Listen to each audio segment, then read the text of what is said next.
नमस्कार, तुम्ही पाहताय मराठी मंडळी। वैष्णवी हगवणेच्या मृत्यूच्या घटनेनं महाराष्ट्र हादरला, पण जसजसा तपास पुढे सरकतोय तसं या प्रकरणाचे दागे अनेक ठिकाणी जुळलेले दिसून येत आहेत। हगवणे कुटुंब, निलेश चव्हाण आणि आता चौंदे कुटुंब, वैष्णवीवर होणाऱ्या छळाचे पुरावे होते, मानसिक छळ, मारहाण आणि अखेर मृत्यू। पोलिसांनी गुन्हा दाखल केला, पण आरोपी फरार झाले। फरार होण्यासाठी ज्यांनी गाड्या दिल्या ते कोण? तेव्हा दुसरं नाव समोर आलं, निलेश चव्हाण। हा तोच व्यक्ती आहे ज्यानं वैष्णवीच्या 9 महिन्याच्या बाळाला ठेवून तिच्या कुटुंबियांना बंदुकीचा धाक दाखवला होता। त्याच्यावर आधीच बायकोचा छळ आणि अश्लील व्हिडिओ काढण्याचे आरोप होते। या गुंत्यात तिसरं नाव चौंदे बंधू, संकेत आणि सुयश चौंदे यांनी हगवणे बापलेकाला फरार होण्यासाठी आपली थार गाडी दिली होती। पण खरी धक्कादायक माहिती आली आहे धनश्री चौंदेच्या आरोपांमधून। ती म्हणाली आहे की माझं लग्न 2017 मध्ये 2 लाख आणि 2 तोळे सोनं दिलं, तरी सुद्धा 20 लाखांचा दबाव, छळ आणि मारहाण व मानसिक त्रास सुरूच होता। सुयश तिला अश्लील व्हिडिओ दाखवून जबरदस्ती करत असे आणि तिची सासू वैशाली काळी जादू करत होती। धनश्रीने 5 महिन्यांपूर्वीच तक्रार केली होती, पण पोलीस आणि महिला आयोग दोघांनीही दुर्लक्ष केलं। दारू आणि मुली हे संकेत आणि सुयश चौंदे यांचं रुटीन होतं असं धनश्री सांगते, म्हणजे सुयश चौंदे यांची पत्नी। ते शारीरिक मानसिक छळ करायचे, सारखे घरात वारंवार वाद, सकाळपासून रात्रीपर्यंत ड्रिंक करायची, मग पोरी घेऊन फिरायचं, तेच त्यांचं रुटीन होतं।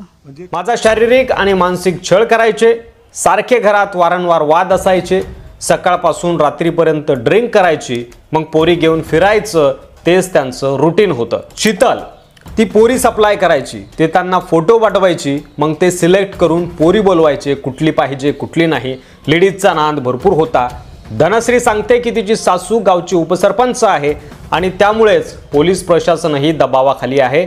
तक्रार करून 5 महिने झाले, पण अजूनही कुठलीच ठोस कारवाई नाही।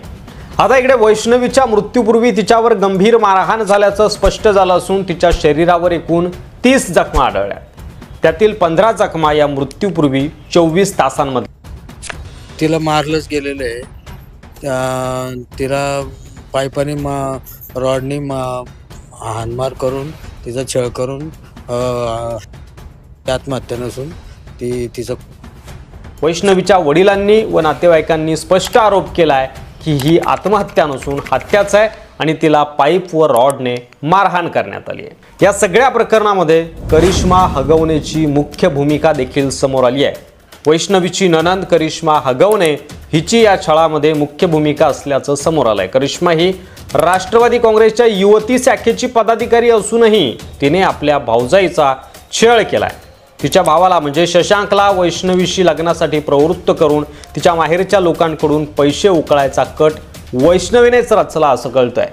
करिश्माने तिच्या मित्राचा म्हणजे निलेश चव्हाणचा वापर वैष्णवीच्या माहेरच्यांना धमकावण्यासाठी केला। निलेशलाही या प्रकरणात आता सहआरोपी करण्यात आलेला आहे। मात्र धनश्री आणि वैष्णवी सारख्या अनेक महिलांना न्याय मिळेल का, हा खरा प्रश्न आहे। तुमचं मत, तुमची प्रतिक्रिया खाली कमेंटमध्ये नक्की लिहा।